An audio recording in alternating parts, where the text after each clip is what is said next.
Boche Gold and Diamonds. Buy now, pay later.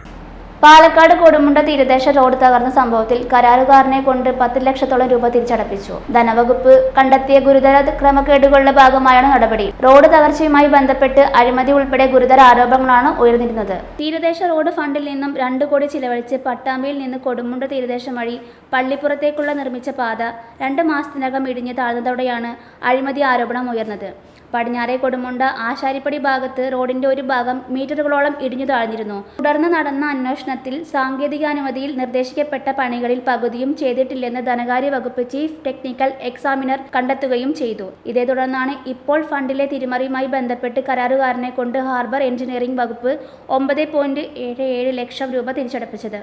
റോഡിന്റെ കനം കുറവ് കണ്ടെത്തിയതുമായി ബന്ധപ്പെട്ട് 40 ലക്ഷം രൂപ കൂടി തിരിച്ചു പിടിക്കാൻ വനവകുപ്പ് തുടങ്ങിയതായാണ് സൂചന. പരിശോധനയിൽ ഗുരുതരമായ ക്രമക്കേടുകൾ കണ്ടെത്തിയതിനെ തുടർന്ന് 20 ദിവസത്തിനകം കുറ്റക്കാർക്കെതിരെ നടപടി സ്വീകരിക്കാൻ വനവകുപ്പ് ആവശ്യപ്പെട്ടിരുന്നു. എന്നാൽ 1 വർഷത്തോളം ഈ ഉത്തരവ് ഹാർബർ വകുപ്പ് പൂഴ്ത്തിവെച്ചു. തുടർന്ന് വിജിലൻസ് ഇതേ റോഡ് പരിശോധിച്ചപ്പോൾ ധനവകുപ്പ് കണ്ടെത്തിയതിനേക്കാൾ ഗുരുതരമായ ക്രമക്കേടുകളാണ് കണ്ടെത്തിയത്.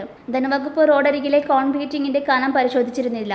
വിജിലൻസ് പരിശോധനയിൽ കോൺക്രീറ്റിന് 40% കനം കുറവ് കൂടി കണ്ടെത്തിയിട്ടുണ്ട്. ഇനി ഒരിക്കൽ കൂടി ധനവകുപ്പിന്റെ പരിശോധന നടക്കുകയാണെങ്കിൽ ഇതും പരിശോധനയ്ക്ക് വിധേയമാക്കുമെന്നാണ് അറിയുന്നത്. ഇതനുസരിച്ചാണെങ്കിൽ 1/2 കോടിക്ക് മുകളിലേക്ക് സർക്കാരിനുണ്ടായ നഷ്ടത്തിന്റെ കണക്ക് ഉയരും. റോഡ് തകർച്ചയിൽ അഴിമതിയും ക്രമക്കേടും ആരോപിച്ച് രാഷ്ട്രീയ പാർട്ടികളുടെ നേതൃത്വത്തിൽ ആരോപണങ്ങളും പ്രക്ഷോഭങ്ങളും ഉണ്ടായിരുന്നു. അന്നത്തെ MLA-യും തദ്ദേശ സ്വയംഭരണ വകുപ്പ് മന്ത്രിയുമായിരുന്ന MP രാജേഷിനെതിരെയും കടുത്ത ആരോപണങ്ങളാണ് ഉയർന്നിരുന്നത്.